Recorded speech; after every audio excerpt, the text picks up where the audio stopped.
Our next speaker is a faith-rooted educator, an author, a parent, coach, and speaker, passionate about helping families embrace value-driven parenting. She is the co-founder of the Discovery Pathway, which is a leading initiative for women healing and empowerment. And she works at the Mount Royal University, championing equity, diversity, and inclusion. Please join me in giving a warm welcome to the remarkable Laseinde-Owolabi as she speaks on wealthy parenting.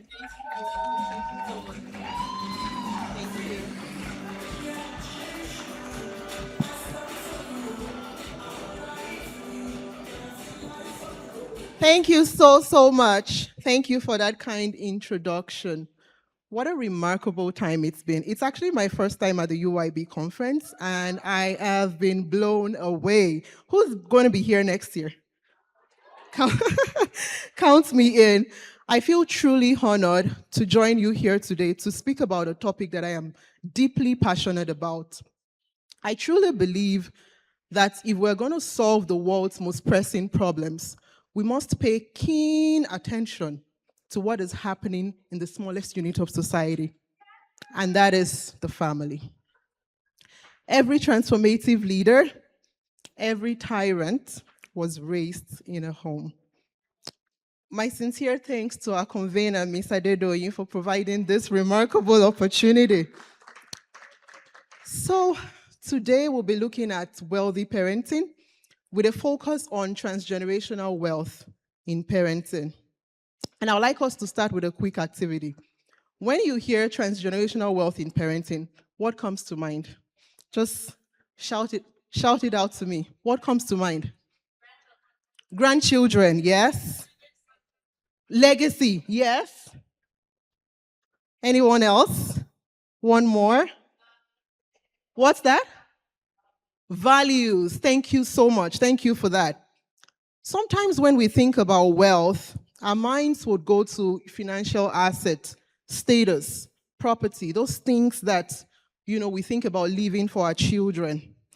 And today, I would like to issue you a bold invitation to reimagine what it really means to build transgenerational wealth through parenting. I want you to reimagine parenting as legacy building and to move beyond the popular predominant narratives that parenting is a rude pause in your career or that thing that takes all your time and overwhelms you. I want you to reimagine it as an opportunity for your personal rebirth and an invitation to help shape not just your family's future, but the collective future of our society. But before delving into this, I would like to share a little bit about my own story, and I've actually compiled it into my book, so I'm going to read an excerpt to you. I recall the first time I stumbled on the right words to caption some of my traumatic childhood experiences. I was in junior secondary school, and my classmates had brought up a conversation about masturbation, pornography, lesbianism, and related topics.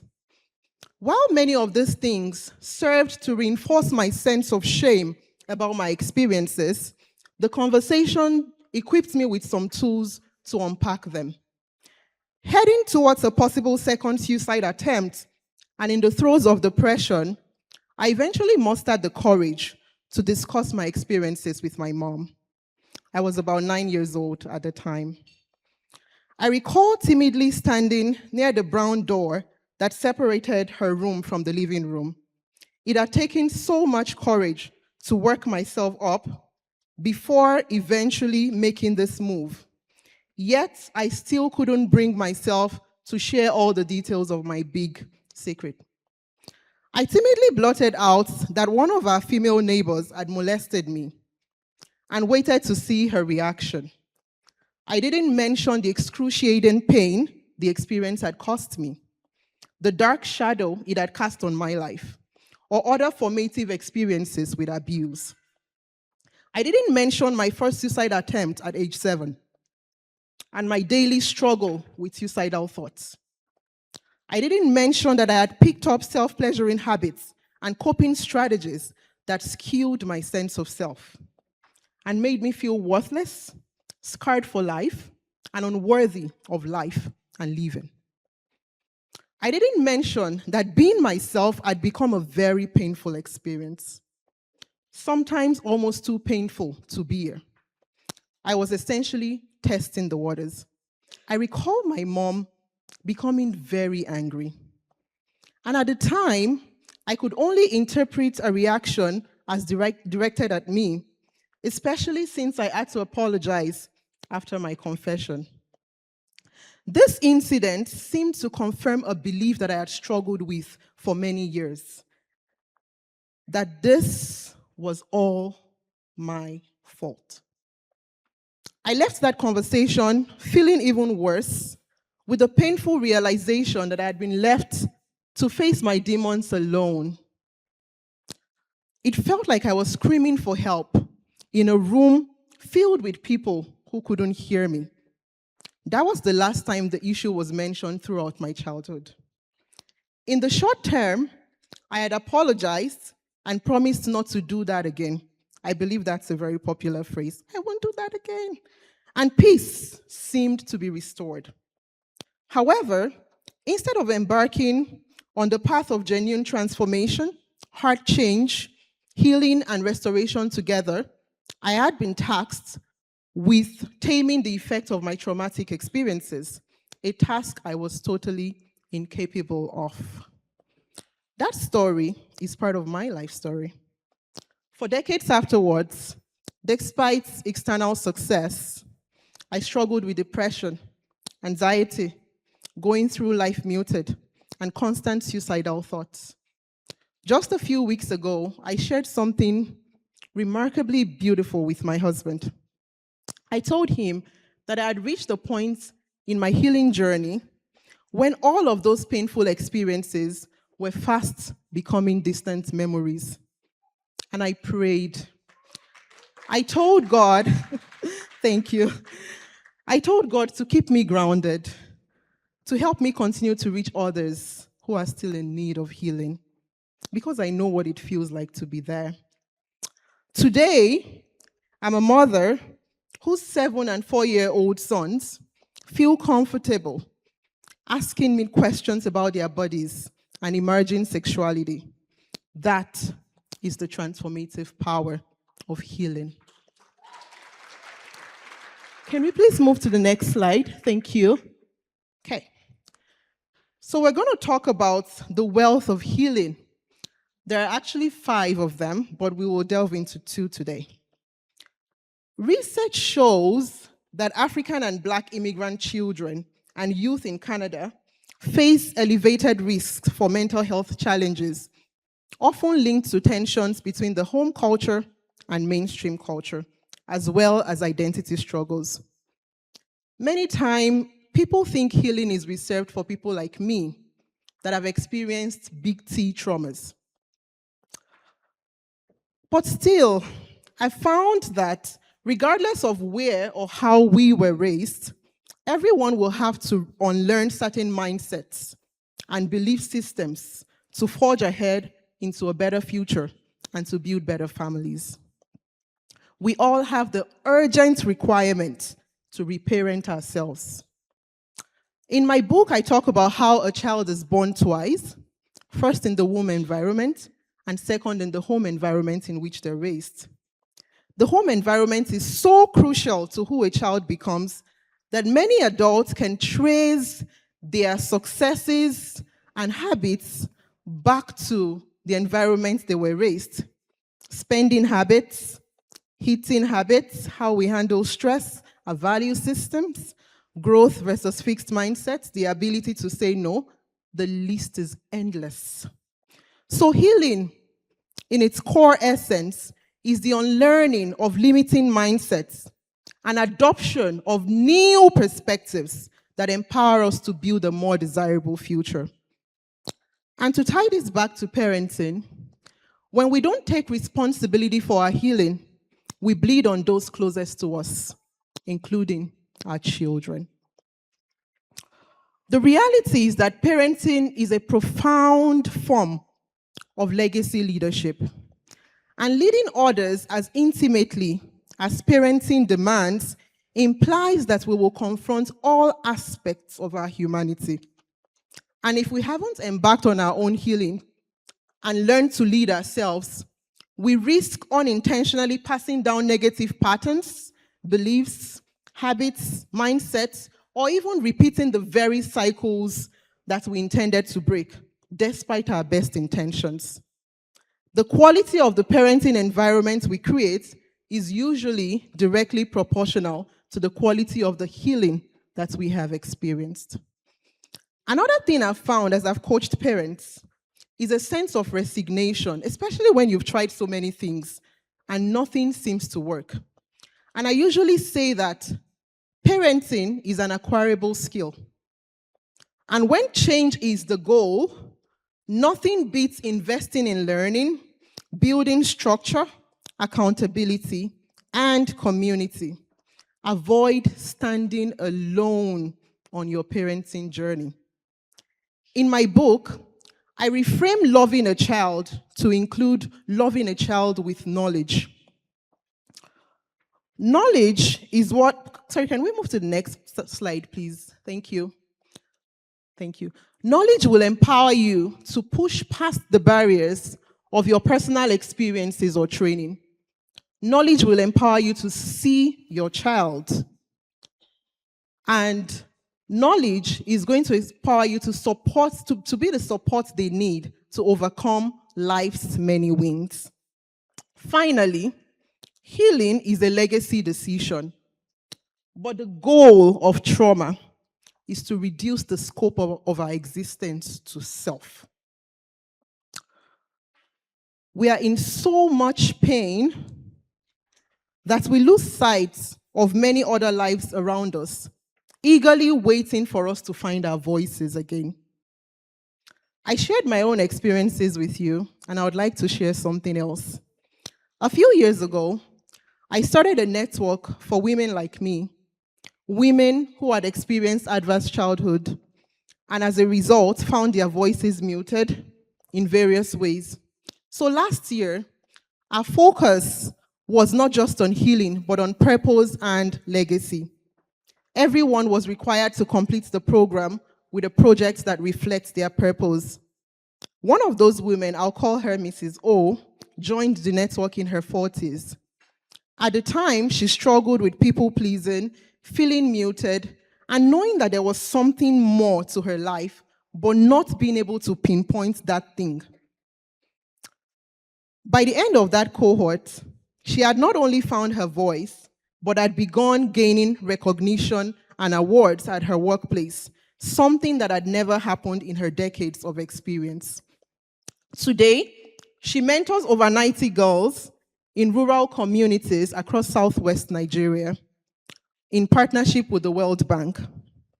The picture on that slide is actually from one of our outreach events. Why do I share this story? I want you to see the transgenerational impact that your healing can have. I want to remind you of the enormous potential that you carry. Once you begin to lead and live authentically, you create a path. And that path is not only for your children, but for generations that are coming. The second transgenerational wealth that we'll talk about is the wealth of purposeful living. Can we please have the next slide? Thank you. Okay, thank you. So I've titled it From Survival to Significance. We live in a capitalistic society, and it makes it so easy for us as parents to stay stuck in survival mode. However, I want us to understand that parenting, whether intentionally done or not, is transgenerational in scope. A parent's untamed habits could easily become a child's lifelong culture.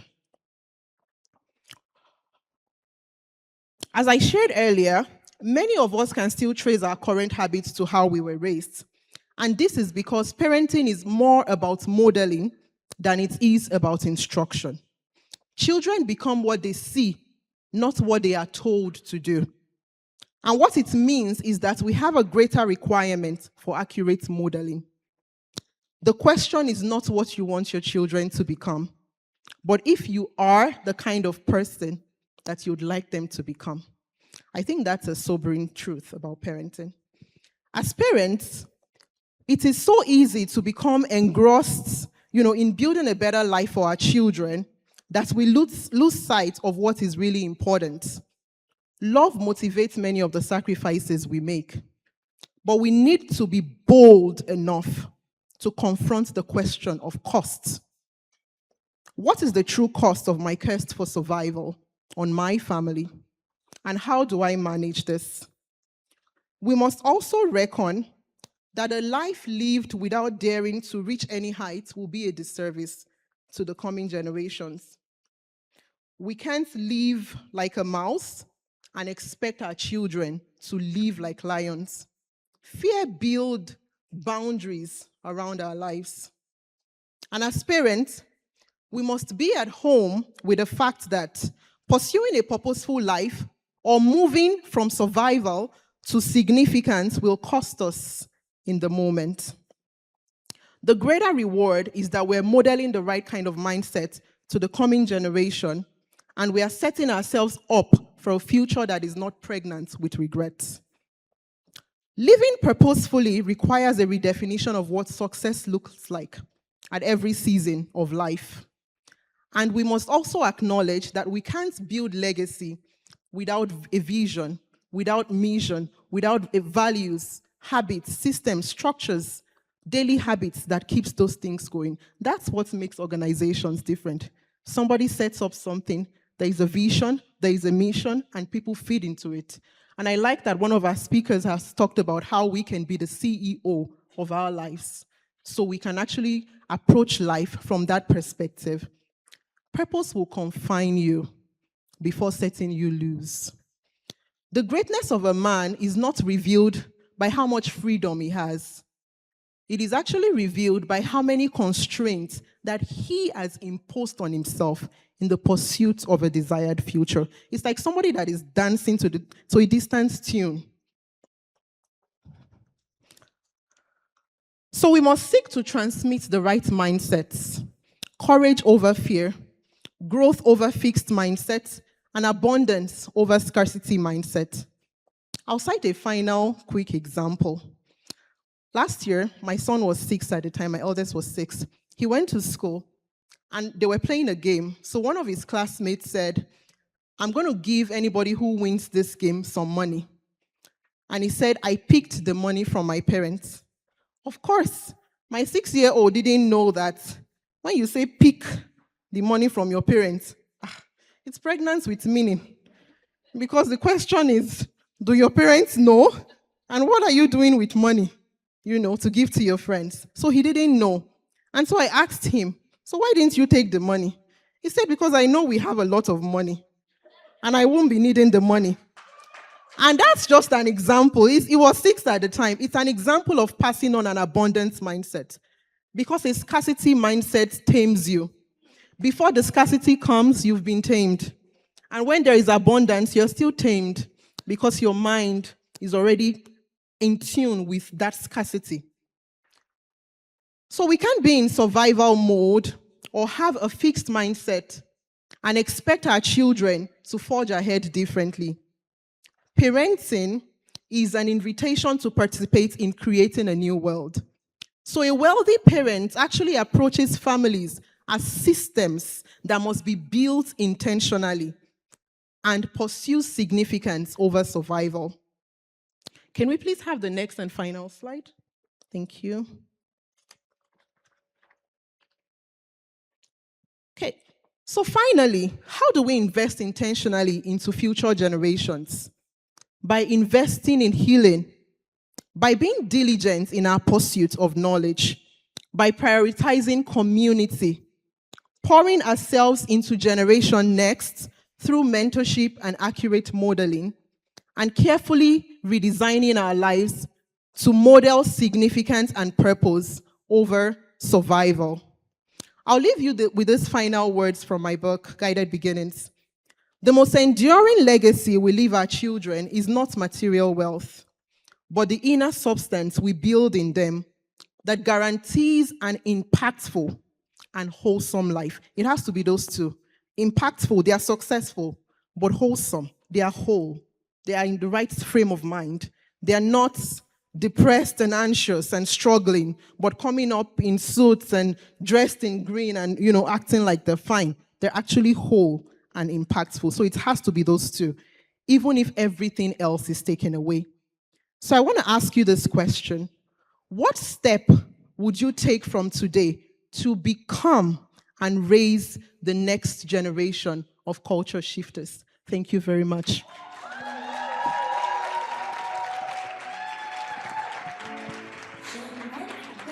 Wow. Thank you so much.